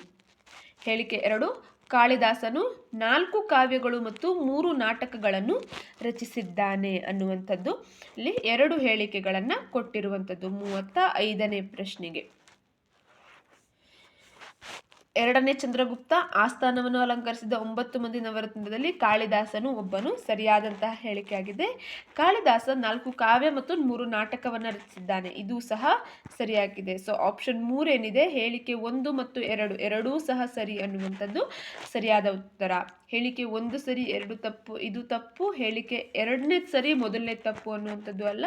ಎರಡೂ ಹೇಳಿಕೆಗಳು ತಪ್ಪು ಅಂತಲ್ಲ, ಎರಡೂ ಹೇಳಿಕೆಗಳು ಸರಿಯಾಗಿ ಇರುವಂಥದ್ದೇ ಆಗಿದೆ. ನೆಕ್ಸ್ಟ್ 36ನೇ ಪ್ರಶ್ನೆ. ಅಷ್ಟಾಂಗ ಹೃದಯ ಸಂಹಿತೆಯನ್ನು ರಚಿಸಿದವರು. Option 1 Aryabhata, option 2 Dhanvantari, option 3 Sushruta, option 4 Vagbhata. ಸರಿಯಾದ ಉತ್ತರ ಇದರಲ್ಲಿ ಆಪ್ಷನ್ 4 ವಾಗ್ಭಟ. ಈತ ಏನು ಮಾಡ್ತಾನೆ, ಅಷ್ಟಾಂಗ ಹೃದಯ ಸಂಹಿತೆಯನ್ನು ರಚನೆ ಮಾಡುವಂಥದ್ದು. ನೆಕ್ಸ್ಟ್ 37ನೇ ಪ್ರಶ್ನೆ. ಕೆಳಗಿನವುಗಳಲ್ಲಿ ಯಾವುದು ಕಾಳಿದಾಸನ ನಾಟಕವಲ್ಲ? Option 1 Raghuvamsha, option 2 Abhijnana Shakuntala, option 3 Malavikagnimitra, option 4 Vikramorvashiya ಅನ್ನುವಂಥದ್ದು. ಕಾಳಿದಾಸನ ನಾಟಕವಲ್ಲ ಅನ್ನುವಂಥದ್ದು ಸರಿಯಾದ ಉತ್ತರ. ಇದಕ್ಕೆ ಆಪ್ಷನ್ 1 ರಘುವಂಶ. ಇದು ನಾಟಕ ಅಲ್ಲ, ಬದಲಾಗಿ ಒಂದು ಮಹಾಕಾವ್ಯ. ಕಾಳಿದಾಸನ ಕೃತಿಯೇ ಹೌದು, ಬದಲಾಗಿ ರಘುವಂಶ ಒಂದು ಕಾವ್ಯ ಆಗಿದೆ, ನಾಟಕ ಅಲ್ಲ. ಇನ್ನು ಉಳಿದಂತಹ ಅಭಿಜ್ಞಾನ ಶಾಕುಂತಲ ಆಗಿರ್ಬೋದು, ಮಾಳವಿಕಾಗ್ನಿಮಿತ್ರ, ವಿಕ್ರಮೋರ್ವಶೀಯ, ಇವು 3 ಸಹ ಕಾಳಿದಾಸನು ರಚನೆ ಮಾಡಿದಂತಹ ನಾಟಕಗಳಾಗಿದ್ದಾವೆ. ಆದರೆ ರಘುವಂಶ ಅನ್ನುವಂಥದ್ದು ಒಂದು ಮಹಾಕಾವ್ಯ ಅಥವಾ ಖಂಡಕಾವ್ಯ ಅಂತ ಹೇಳಿ ನಾವು ಹೇಳ್ಬೋದು. ನೆಕ್ಸ್ಟ್ 38ನೇ ಪ್ರಶ್ನೆ. ಪ್ರತಿಪಾದನೆ ಮತ್ತು ವಿವರಣೆ ಕಾರಣಗಳನ್ನು ಕೊಟ್ಟಿದ್ದಾರೆ. ಪ್ರತಿಪಾದನೆ ಏನು? ಭೂಮಿಯ ವ್ಯಾಸವು 42 ಕಿಲೋಮೀಟರ್ ವ್ಯತ್ಯಾಸದಿಂದ ಕೂಡಿದೆ. ಅಂದರೆ ಭೂಮಿಯ ಧ್ರುವೀಯ ವ್ಯಾಸಕ್ಕೂ ಹಾಗೂ ಭೂಮಿಯ ಸಮಭಾಜಕ ವೃತ್ತದ ವ್ಯಾಸದಲ್ಲಿ ವ್ಯತ್ಯಾಸವನ್ನು ಕಾಣ್ಬೋದಾಗಿದೆ. 42 ಕಿಲೋಮೀಟರ್ ವ್ಯತ್ಯಾಸವನ್ನು ಕೂಡಿದೆ. ಭೂಮಿಯ ಜಿಯಾಯ್ಡ್ ಆಗಿರುವುದು ಇದನ್ನು ಸ್ಪಷ್ಟಪಡಿಸುತ್ತದೆ. ಭೂಮಿಯು ಜಿಯಾಯ್ಡ್ ಆಕಾರ ಆಗಿರುವುದರಿಂದ ಇದನ್ನು ಸ್ಪಷ್ಟಪಡಿಸುತ್ತೆ ಅನ್ನುವಂಥದ್ದು. ಆಪ್ಷನ್ಗಳೇನಿದ್ದಾವೆ, ಎ ಮತ್ತು ಆರ್ಗಳೆರಡೂ ಸರಿ ಮತ್ತು ಆರ್ಗೆ ಎ ಸರಿಯಾದ ವಿವರಣೆಯಾಗಿದೆ. ಆಪ್ಷನ್ 2 ಎ ಮತ್ತು ಆರ್ ಎರಡೂ ಸರಿ ಮತ್ತು ಆರ್ಗೆ ಎ ಸರಿಯಾದ ವಿವರಣೆ ಅಲ್ಲ. ಎ ತಪ್ಪಾಗಿದೆ, ಆರ್ ಸರಿಯಾಗಿದೆ. ಎ ಸರಿಯಾಗಿದೆ, ಆರ್ ತಪ್ಪಾಗಿದೆ. ಅದು 4 ಆಪ್ಷನ್ಗಳು. ಹೇಳಿಕೆಯನ್ನು ಇನ್ನೊಮ್ಮೆ ನಾವು ನೋಡ್ತಾ ಹೋದರೆ ಗೊತ್ತಾಗುತ್ತೆ. ಭೂಮಿಯ ವ್ಯಾಸ 42 ಕಿಲೋಮೀಟರ್ ವ್ಯತ್ಯಾಸದಿಂದ ಕೂಡಿದೆ. ಹೌದು, 42 ಕಿಲೋಮೀಟರ್ ವ್ಯತ್ಯಾಸದಿಂದ ಕೂಡಿರುವಂಥದ್ದು. ಭೂಮಿಯು ಜಿಯಾಯ್ಡ್ ಆಗಿರುವುದರಿಂದ ಇದನ್ನು ಸ್ಪಷ್ಟಪಡಿಸುತ್ತದೆ. ಭೂಮಿ ಜಿಯಾಯ್ಡ್ ಅಂದರೆ ಕೇಂದ್ರದಲ್ಲಿ ಅಥವಾ ಸಮಭಾಜಕ ವೃತ್ತದ ಬಳಿ ಹೆಚ್ಚಿಗೆ ಉಬ್ಬಿಕೊಂಡಿದೆ, ಧ್ರುವ ಪ್ರದೇಶದ ಕಡೆ ಒಂದು ಸ್ವಲ್ಪ ಕಡಿಮೆ ಉಬ್ಬಿದಂತೆ ಇರುವಂಥದ್ದು ಅನ್ನುವಂಥದ್ದನ್ನು ಜಿಯಾಯ್ಡ್ ಆಕಾರ ಅಂತ ಹೇಳಿ ಕರಿತೇವೆ. ಸೊ ಇಲ್ಲಿ ಸರಿಯಾದಂಥ ಉತ್ತರ ಯಾವುದಾಗುತ್ತೆ? ಆಪ್ಷನ್ ಎ ಮತ್ತು ಆರ್ಗಳೆರಡೂ ಸರಿಯಾಗಿದೆ. ಆರ್ಗೆ ಎ ಸರಿಯಾದಂತಹ ಒಂದು ವಿವರಣೆಯಾಗಿದೆ. ನೆಕ್ಸ್ಟ್ 39ನೇ ಪ್ರಶ್ನೆ. ಜ್ವಾಲಾಮುಖಿಯ ಘನ ವಸ್ತುಗಳ ಸರಿಯಾದ ಗುಂಪು. ಜ್ವಾಲಾಮುಖಿ ಸ್ಫೋಟ ಆದಾಗ ಘನ, ದ್ರವ, ಅನಿಲ ವಸ್ತುಗಳು ಜ್ವಾಲಾಮುಖಿಯ ಲಾವಾದೊಂದಿಗೆ ಹೊರಬರ್ತವೆ. ಅದರಲ್ಲಿ ಘನ ವಸ್ತುಗಳ ಸರಿಯಾದ ಗುಂಪು. ಆಪ್ಷನ್ 1 ಗುಂಡುಗಳು, ಕಿಟ್ಟ, ಬೂದಿ. ಆಪ್ಷನ್ 2 ಹೈಡ್ರೋಜನ್, ಕಿಟ್ಟ, ಬೂದಿ. ಆಪ್ಷನ್ 3 ಗುಂಡುಗಳು, ನೀರಾವಿ, ಬೂದಿ. ಆಪ್ಷನ್ 4 ಗುಂಡುಗಳು, ಕಿಟ್ಟ, ಧೂಳು ಮತ್ತು ಗಂಧಕ ಅನ್ನುವಂಥದ್ದು. ಇಲ್ಲಿ ಹೈಡ್ರೋಜನ್ ಅನ್ನುವಂಥದ್ದು ಘನವಸ್ತು ಅಲ್ಲ, ಗಂಧಕ ಅನ್ನುವಂಥದ್ದು ಘನವಸ್ತು ಅಲ್ಲ, ಆಪ್ಷನ್ 4 ಆಗುತ್ತೆ ಇದು. ಹಾಗೆ ನೀರಾವಿ ಅನ್ನುವಂಥದ್ದು ಆವಿ ಘನವಸ್ತು ಅಲ್ಲ.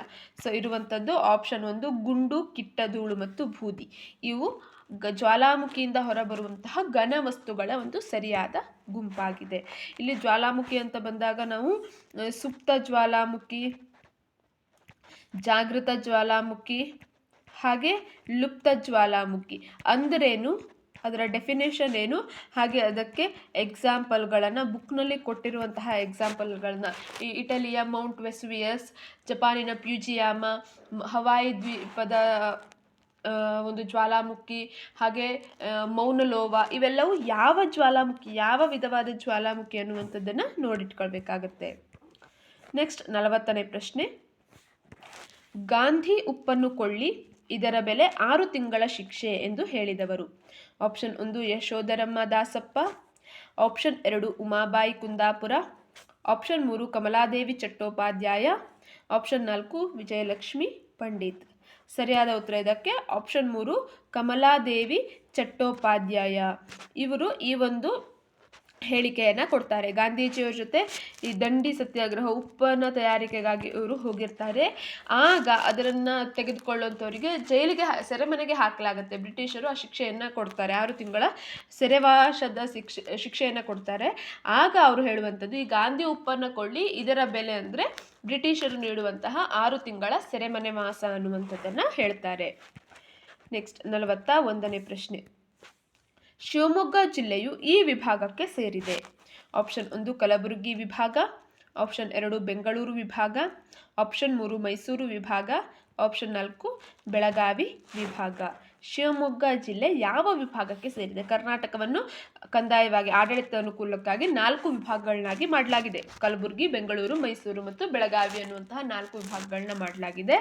ಅದರಲ್ಲಿ ಶಿವಮೊಗ್ಗ ಇದು ಸೇರುವಂಥದ್ದು ಬೆಂಗಳೂರು ವಿಭಾಗಕ್ಕೆ ಸೇರುತ್ತೆ. ಶಿವಮೊಗ್ಗ ಬೆಂಗಳೂರು ವಿಭಾಗಕ್ಕೆ ಸೇರುವಂತಹ ಒಂದು ಪ್ರಮುಖವಾದಂತಹ ಜಿಲ್ಲೆಯಾಗಿದೆ.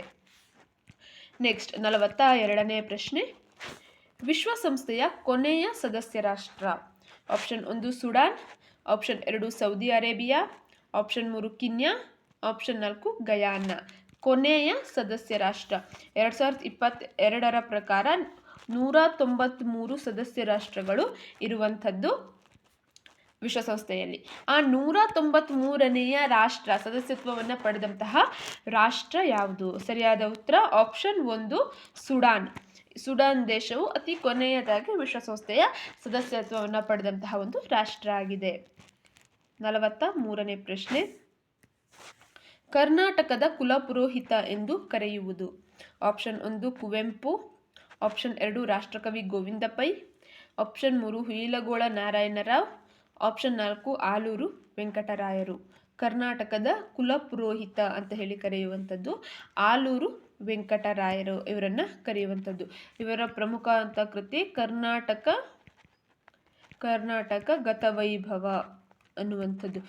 ಕರ್ನಾಟಕ ಏಕೀಕರಣದ ಸಂದರ್ಭದಲ್ಲಿ ಬಹಳಷ್ಟು ಕರ್ನಾಟಕವನ್ನು ಕನ್ನಡ ಭಾಷೆಯನ್ನು ಮಾತನಾಡುವಂತಹ ಜನರನ್ನೆಲ್ಲ ಸೇರಿಸಿ ಕರ್ನಾಟಕ ಏಕೀಕರಣವನ್ನು ಮಾಡಲಿಕ್ಕಾಗಿ ಪ್ರಮುಖ ಪಾತ್ರವನ್ನು ವಹಿಸಿದಂಥವರಲ್ಲಿ ಈ ಆಲೂರು ವೆಂಕಟರಾಯರು ಸಹ ಒಬ್ಬರು. ಕರ್ನಾಟಕದ ಗತವೈಭವ ಅನ್ನುವಂಥ ಒಂದು ಕೃತಿಯನ್ನು ಸಹ ಇವರು ರಚನೆ ಮಾಡ್ತಾರೆ.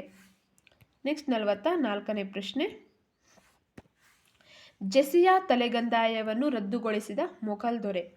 Option 1 Akbar, option 2 Shahjahan, option 3 Aurangzeb, option 4 Babur.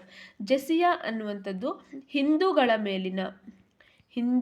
ಮೇಲಿನ ಒಂದು ಕಂದಾಯ ಆಗಿರುತ್ತೆ. ಅವರು ಹಿಂದೂಗಳಾಗಿ ಜನ್ಮವನ್ನು ತಾಳಿದ್ದಕ್ಕಾಗಿ, ಹಿಂದೂಗಳಾಗಿದ್ದಕ್ಕಾಗಿ ನೀಡಬೇಕಾದಂತಹ ಒಂದು ತೆರಿಗೆ ಅಥವಾ ಕಂದಾಯವನ್ನು ಜೆಸಿಯಾ ಅಂತ ಹೇಳಿ ಕರೆಯುವಂಥದ್ದು.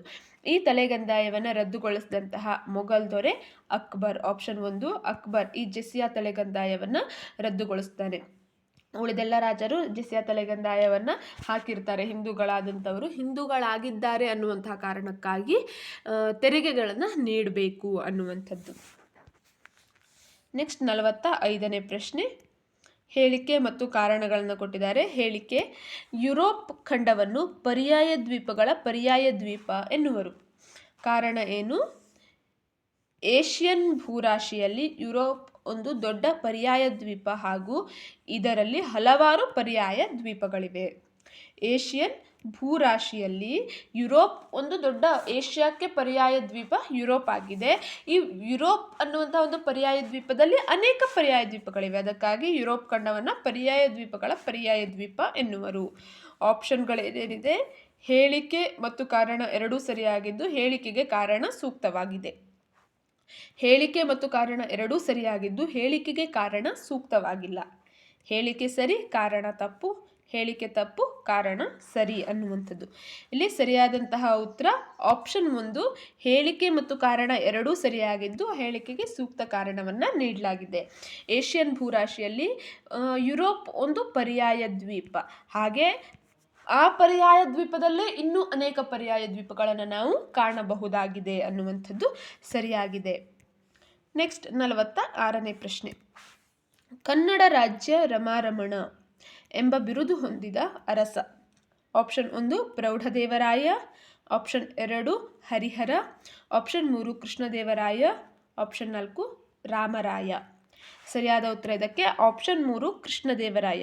ಈತನಿಗೆ ಕನ್ನಡ ರಾಜ್ಯ ರಮಾರಮಣ ಅನ್ನುವಂತಹ ಬಿರುದಿತ್ತು. ಆತನ ಕೃತಿಗಳು ಆಮುಕ್ತ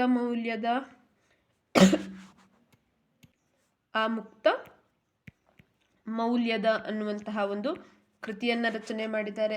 ಹಾಗೆ ಜಾಂಬವತಿ ಕಲ್ಯಾಣ ಅನ್ನುವಂತಹ ಒಂದು ಸಂಸ್ಕೃತ ನಾಟಕವನ್ನು ಸಹ ಕೃಷ್ಣದೇವರಾಯ ರಚನೆ ಮಾಡಿರುವಂಥದ್ದು. ಸ್ವತಃ ವಿದ್ವಾಂಸ ಕವಿಯೂ ಸಹ ಕೃಷ್ಣದೇವರಾಯ ಆಗಿದ್ದರು ಅನ್ನುವಂಥದ್ದು. ಇಲ್ಲಿ ಕನ್ನಡ ರಾಜ್ಯ ರಮಾರಮಣ ಎನ್ನುವಂತಹ ಬಿರುದು ಹೊಂದಿರ್ತಾರೆ. ನೆಕ್ಸ್ಟ್ 47ನೇ ಪ್ರಶ್ನೆ.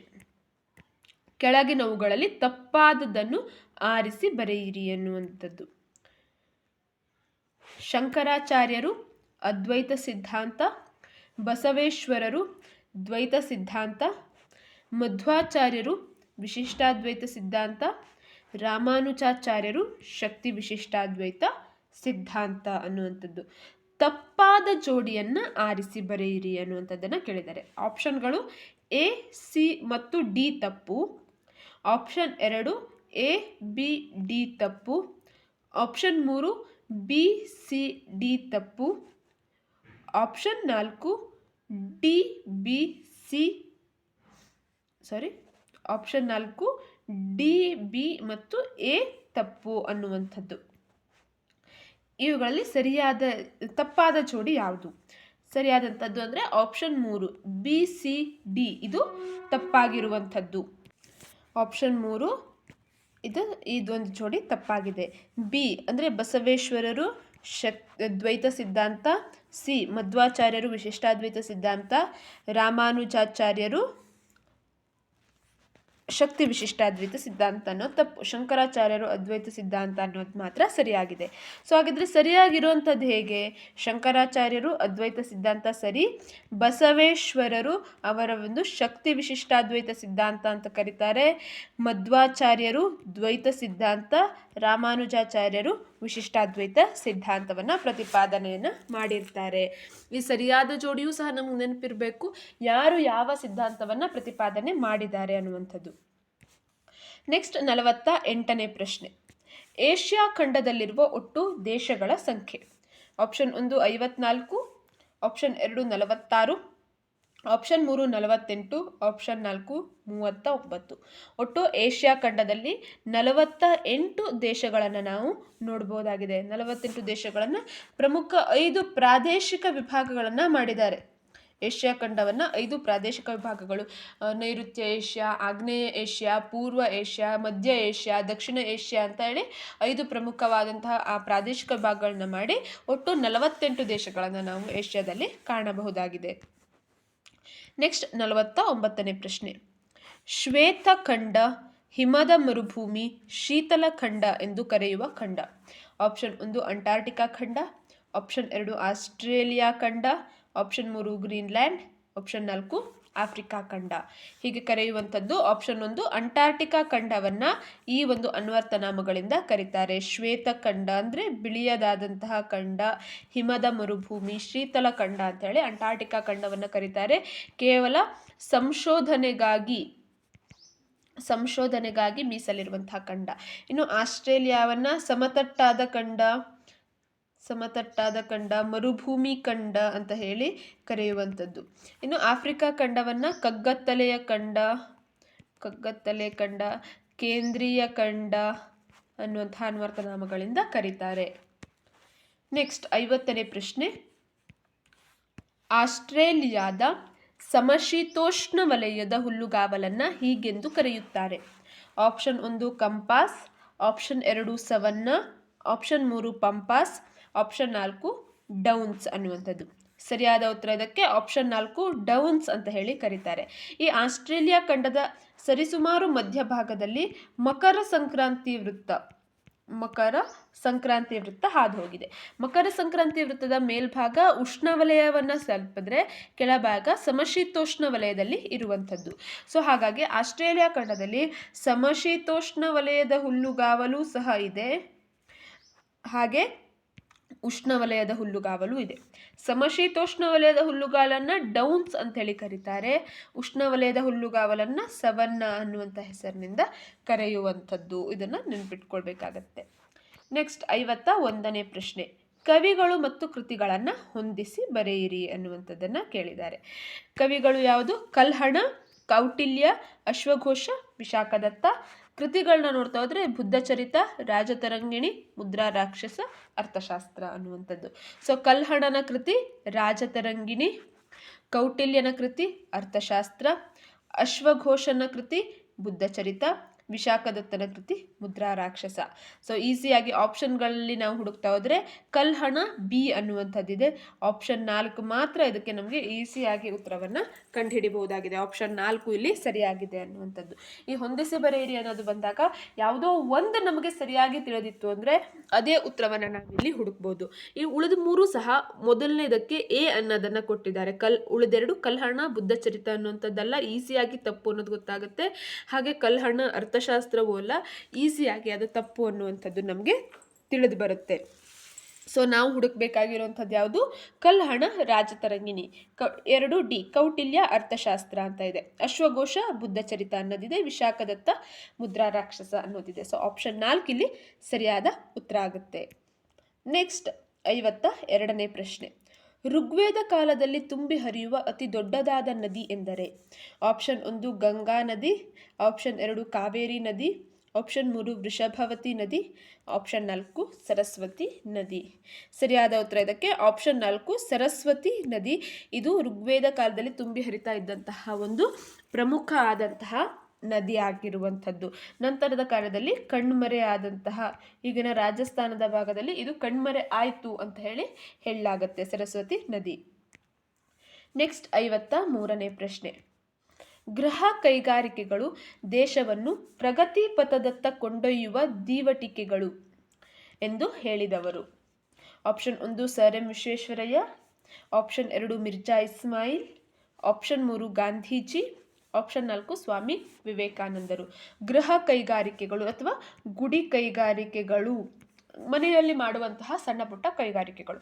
ಇವು ದೇಶವನ್ನು ಪ್ರಗತಿಯ ಪಥದತ್ತ ಕೊಂಡೊಯ್ಯುವಂತಹ ದೀವಟಿಕೆಗಳು, ಮಾರ್ಗಸೂಚಿಗಳು ಅಂತ ಹೇಳಿ ಕರೆದಂಥವರು ಗಾಂಧೀಜಿ. ಆಪ್ಷನ್ 3 ಇದಕ್ಕೆ ಸರಿಯಾದಂತಹ 53ನೇ ಪ್ರಶ್ನೆಗೆ ಸರಿಯಾಗಿದೆ.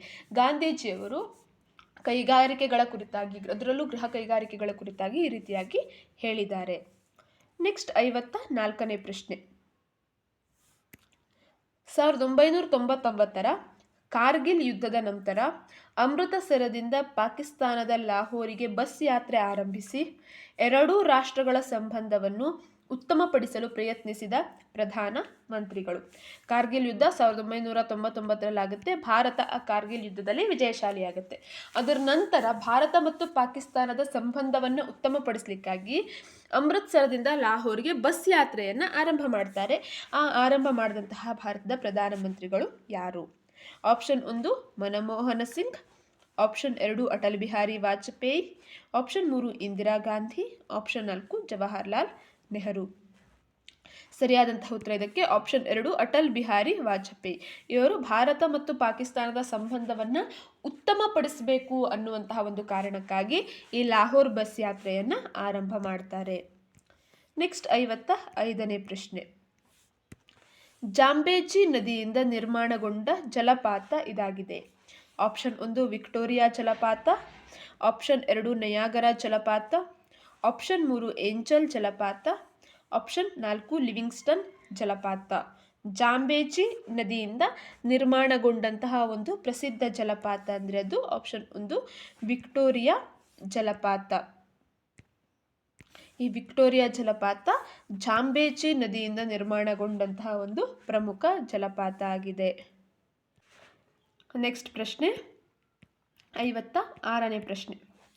ದಖನ್ನಿನ ತಾಜ್ ಮಹಲ್ ಎಂದು ವರ್ಣಿಸಲಾದ ಕಟ್ಟಡ. ಆಪ್ಷನ್ 1 ಜುಮ್ಮಾ ಮಸೀದಿ, option 2 Gol Gumbaz, option 3 ಅಸಾರ್ Mahal, option 4 Ibrahim ರೋಜಾ. ಯಾವುದನ್ನು ದಖನ್ನಿನ ತಾಜ್ ಮಹಲ್ ಅಂತ ಹೇಳಿ ಕರೆಯುವಂಥದ್ದು? ಸರಿಯಾದ ಉತ್ತರ ಇದಕ್ಕೆ ಇಬ್ರಾಹಿಂ ರೋಜಾ. ಎರಡನೇ ಇಬ್ರಾಹಿಂ ಆದಿಲ್ ಶಾ, ಎರಡನೇ ಇಬ್ರಾಹಿಂ ಆದಿಲ್ ಈತನು ಇದನ್ನು ನಿರ್ಮಾಣ ಮಾಡ್ತಾನೆ. ಎರಡನೇ ಇಬ್ರಾಹಿಂ ಆದಿಲ್ ಶಾ ಇದನ್ನು ನಿರ್ಮಾಣವನ್ನು ಮಾಡ್ತಾನೆ. ಇದನ್ನು ದಖನ್ನಿನ ತಾಜ್ ಮಹಲ್ ಅಂತ ಹೇಳಿ ವರ್ಣನೆ ಮಾಡಲಾಗುತ್ತೆ. ಈ ಗೋಲ್ ಗುಂಬಜ್, ಇದು ಅಸಾರ್ ಮಹಲ್, ಜುಮಾ ಮಸೀದಿ ಇವೆಲ್ಲವೂ ಸಹ ಇವರ ಒಂದು ಭವ್ಯ ರಚನೆಗಳಾಗಿದ್ದಾವೆ. ಅದರಲ್ಲೂ ಇಬ್ರಾಹಿಂ ರೋಜಾವನ್ನು ದಖನ್ನಿನ ತಾಜ್ ಮಹಲ್ ಅಂತ ಹೇಳಿ ಕರೆಯುವಂಥದ್ದು. ನೆಕ್ಸ್ಟ್ 57ನೇ ಪ್ರಶ್ನೆ. ಅರಿಸ್ಟಾಟಲ್ನಿಗೆ ರಾಜ್ಯಶಾಸ್ತ್ರದ ಪಿತಾಮಹ ಎಂದು ಗೌರವ ನೀಡಲಾಗಿದೆ ಏಕೆಂದರೆ? ಆಪ್ಷನ್ 1 ಪೊಲಿಟಿಕ್ಸ್ ಎಂಬ ಕೃತಿಯನ್ನು ರಚನೆ ಮಾಡಿದ್ದರಿಂದ, ಆಪ್ಷನ್ 2 ಇವನು ಗ್ರೀಸ್ ದೇಶದ ದಾರ್ಶನಿಕ ಆದ್ದರಿಂದ, ಆಪ್ಷನ್ 3 ರಾಜ್ಯಶಾಸ್ತ್ರದ ಅಧ್ಯಯನವನ್ನು ಕ್ರಮಬದ್ಧಗೊಳಿಸಿದ್ದರಿಂದ, ಆಪ್ಷನ್ 4 ಇವರು ಪ್ಲೇಟೋರ ಶಿಷ್ಯರಾದ್ದರಿಂದ. ಅರಿಸ್ಟಾಟಲ್ನಿಗೆ ರಾಜ್ಯಶಾಸ್ತ್ರದ ಪಿತಾಮಹ ಅಂತ ಹೇಳಿ ಕರಿತೇವೆ ನಾವು. ಅದಕ್ಕೆ ಕಾರಣ ಏನು? ಅವರನ್ನು ಹಾಗೆ ಕರೀಲಿಕ್ಕೆ ಕಾರಣ ಏನು? ಸರಿಯಾದಂತಹ ಉತ್ತರ ಆಪ್ಷನ್ 3 ರಾಜ್ಯಶಾಸ್ತ್ರದ ಅಧ್ಯಯನವನ್ನು ಕ್ರಮಬದ್ಧಗೊಳಿಸ್ತಾರೆ. ಅದಕ್ಕೂ ಮುಂಚೆ ಬಂದಂಥವರು ರಾಜ್ಯಶಾಸ್ತ್ರದ ಅಧ್ಯಯನದ ಕುರಿತಾಗಿ ಅನೇಕ ಕೃತಿಗಳನ್ನು ರಚಿಸಿದ್ದಾರೆ. ಹಾಗೆ ರಾಜ್ಯಶಾಸ್ತ್ರದ ಅಧ್ಯಯನದ ಕುರಿತಾಗಿ ಬಹಳಷ್ಟು ಹೇಗೆ ಅಧ್ಯಯನವನ್ನು ಮಾಡಬೇಕು ಅನ್ನುವಂಥದ್ದನ್ನು ತಿಳಿಸಿದ್ರೂ ಸಹ ಒಂದು ಕ್ರಮಬದ್ಧ ರೀತಿಯಲ್ಲೇ ಮಾಡಿದ್ದು ಅರಿಸ್ಟಾಟಲ್. ಆದ್ದರಿಂದ ಅರಿಸ್ಟಾಟಲ್ ಅವರನ್ನು ರಾಜ್ಯಶಾಸ್ತ್ರದ ಪಿತಾಮಹ ಅಂತ ಹೇಳಿ ಕರೆಯಲಾಗುತ್ತೆ. ನೆಕ್ಸ್ಟ್ 58ನೇ ಪ್ರಶ್ನೆ. ಕೊಟ್ಟಿರುವ ಹೇಳಿಕೆಗಳನ್ನು ಗಮನಿಸಿ ಅವುಗಳಿಗೆ ಸರಿಹೊಂದುವಂತಹ ರಾಜಕೀಯ ಚಿಂತಕರನ್ನು ಹೆಸರಿಸಿ. ಹೇಳಿಕೆಗಳೇನಿದೆ?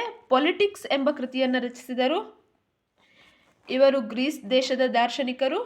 ಹೇಳಿಕೆ 3 ರಾಜ್ಯಶಾಸ್ತ್ರದ ಕ್ರಮಬದ್ಧ ಅಧ್ಯಯನ ಪ್ರಾರಂಭ ಮಾಡಿದರು, ಹಾಗೆ ರಾಜ್ಯದ ಉಗಮ ಬೆಳವಣಿಗೆ ಕಾರ್ಯಗಳ ಬಗ್ಗೆ ಚರ್ಚಿಸಿದರು.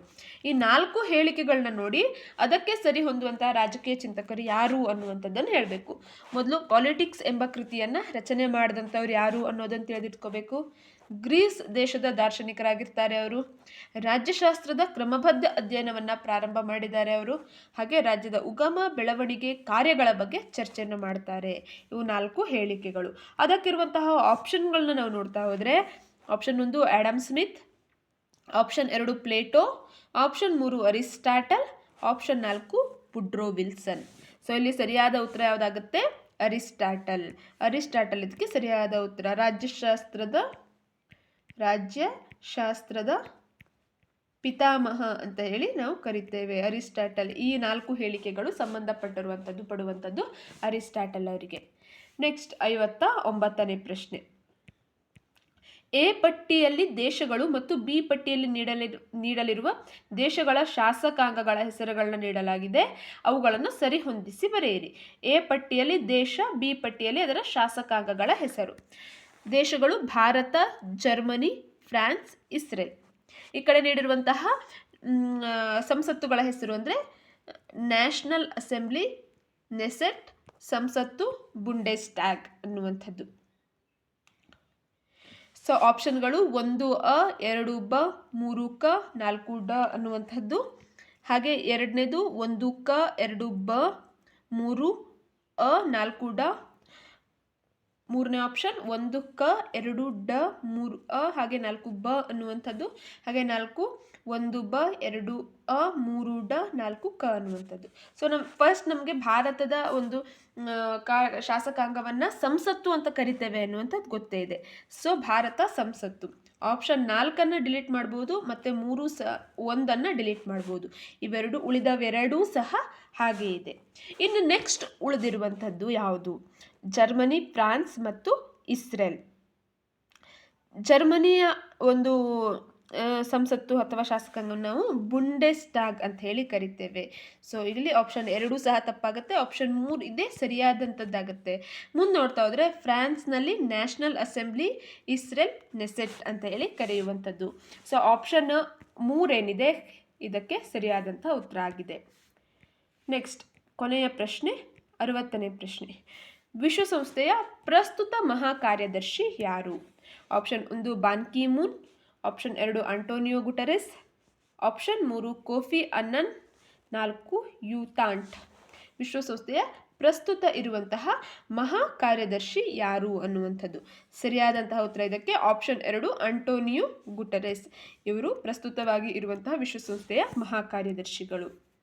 ಒಟ್ಟು 60 ಪ್ರಶ್ನೆಗಳನ್ನು ಈ ಒಂದು ವಿಡಿಯೋದಲ್ಲಿ ನಾವು ನೋಡಿದ್ವಿ. ಇದೇ ರೀತಿಯಾಗಿ ನೆಕ್ಸ್ಟ್ ಮುಂದಿನ ವಿಡಿಯೋಗಳಲ್ಲಿ ಇನ್ನೂ ಒಂದು 60 ಪ್ರಶ್ನೆಗಳನ್ನು ಬೇರೆ ಬೇರೆ ರೀತಿಯಾಗಿ ಇರುವಂತಹ ಪ್ರಶ್ನೆಗಳನ್ನು ನೋಡ್ತಾ ಹೋಗೋಣ. ಇವು ನಿಮಗೆ ಎಕ್ಸಾಮ್ಗಳಲ್ಲಿ ಹೆಚ್ಚು ಅಂಕಗಳನ್ನು ತರಲಿಕ್ಕೆ ಸಹಾಯ ಆಗಲಿ ಅನ್ನೋದನ್ನು ಹೇಳ್ತಾ ಇಲ್ಲಿಯವರೆಗೂ ವಿಡಿಯೋವನ್ನು ಸ್ಕಿಪ್ ಮಾಡದೆ ನೋಡಿದ್ದಕ್ಕಾಗಿ ತುಂಬ ಧನ್ಯವಾದಗಳನ್ನು ತಿಳಿಸ್ತಾ, ಹಾಗಿದ್ದರೆ ನೆಕ್ಸ್ಟ್ ವಿಡಿಯೋದಲ್ಲಿ ಇನ್ನೊಂದಿಷ್ಟು ಪ್ರಶ್ನೆಗಳನ್ನು ನಾವು ನೋಡ್ತಾ ಹೋಗೋಣ. Thank you.